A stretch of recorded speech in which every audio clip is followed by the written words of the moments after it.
ഈ മാസം ഇന്ത്യയിൽ പര്യടനത്തിനെത്തുന്ന ബംഗ്ലാദേശുമായി 2 മത്സര ടെസ്റ്റ് പരമ്പരയും 3 മത്സര ഏകദിന പരമ്പരയുമാണ് ടീം ഇന്ത്യ കളിക്കുക. ഇതിൽ ടെസ്റ്റ് പരമ്പരയാണ് ആദ്യം നടക്കുക.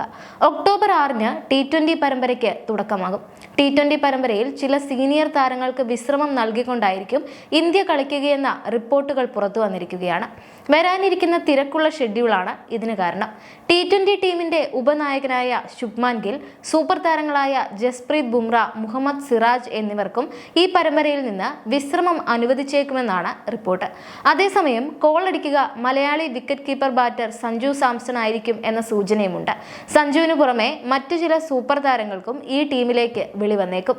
നിലവിൽ ലഭിക്കുന്ന സൂചനകൾ അനുസരിച്ച് ബംഗ്ലാദേശിനെതിരായ T20 പരമ്പരയിൽ ഇന്ത്യയുടെ സാധ്യതാ സ്ക്വാഡ് എങ്ങനെയാകുമെന്ന് നോക്കാം. സൂര്യകുമാർ യാദവ് ആകും ബംഗ്ലാദേശിനെതിരായ T20 പരമ്പരയിൽ ടീം ഇന്ത്യയെ നയിക്കുക എന്നാണ് സൂചന. യശസ്വി ജയ്സാൾ, റിങ്കു സിംഗ്, റിയാൻ പരാഗ് എന്നിവർക്കും സ്ക്വാഡിൽ സ്ഥാനമുറപ്പാണ്. Senior wicket keeper batter Rishabh പന്തിന് ഈ പരമ്പരയിൽ നിന്ന് ഇന്ത്യ വിശ്രമം അനുവദിക്കുമെന്നാണ് റിപ്പോർട്ടുകൾ.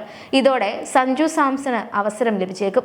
രാജസ്ഥാൻ റോയൽസ് നായകൻ സഞ്ജു ബംഗ്ലാദേശിനെതിരായ T20 പരമ്പരയിൽ ഇന്ത്യയുടെ 1-ാം നമ്പർ വിക്കറ്റ് കീപ്പർ ആയേക്കും. ദുലീപ് ട്രോഫിയിലെ 2-ാം മത്സരത്തിന്റെ 2-ാം ഇന്നിംഗ്സിൽ വെടിക്കെട്ട് ബാറ്റിംഗുമായി സഞ്ജു തിളങ്ങിയിരുന്നു. ഇഷാൻ കിഷൻ 2-ാം നമ്പർ വിക്കറ്റ് കീപ്പറായി ഇടം പിടിച്ചേക്കുമെന്ന റിപ്പോർട്ടുകളുമുണ്ട്. ദുലീപ് ട്രോഫിയിൽ സെഞ്ചുറി നേടി തകർപ്പൻ ഫോമിലാണ് ഇഷാൻ കിഷൻ ഇപ്പോഴുള്ളത്. ജസ്പ്രീത് ബുംറ, മുഹമ്മദ് സിറാജ് എന്നിവർക്ക് ഈ പരമ്പരയിൽ നിന്ന് ഇന്ത്യ വിശ്രമം നൽകിയേക്കുമെന്ന റിപ്പോർട്ടുകളുണ്ട്. ഈ സാഹചര്യത്തിൽ അർഷ്ദീപ് സിംഗ് ആയിരിക്കും ടീമിന്റെ പേസ് നിരയെ നയിക്കുക. അദ്ദേഹത്തിന് കൂട്ടായി ഹർഷിത് റാണയും ഖലീൽ അഹമ്മദും പേസ് നിരയിലെത്തിയേക്കും. കുൽദീപ് യാദവും രവി ബിഷ്ണോയുമായിരിക്കും ടീമിന്റെ സ്പെഷ്യലിസ്റ്റ് സ്പിന്നർമാർ. T20 ടീമിന്റെ മുൻ നായകനായ ഹാർദിക് പാണ്ഡ്യയ്ക്കും ഈ സ്ക്വാഡിൽ സ്ഥാനമുറപ്പാണ്. ശിവം ദൂബെയാകും മറ്റൊരു പേസ് ബൗളിംഗ് ഓൾറൗണ്ടർ.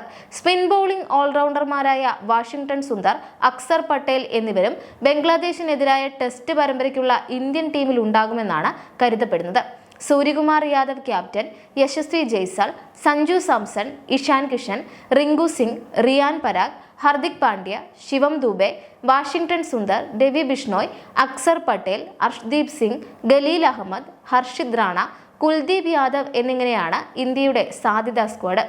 ബംഗ്ലാദേശിനെതിരായ ടെസ്റ്റ് പരമ്പരയ്ക്ക് വേണ്ടി ചെന്നൈയിൽ രോഹിത് ശർമ്മ, വിരാട് കോഹ്ലി തുടങ്ങിയ ടീം അംഗങ്ങൾ പരിശീലനം ഇപ്പോൾ ആരംഭിച്ചു കഴിഞ്ഞിട്ടുണ്ട്.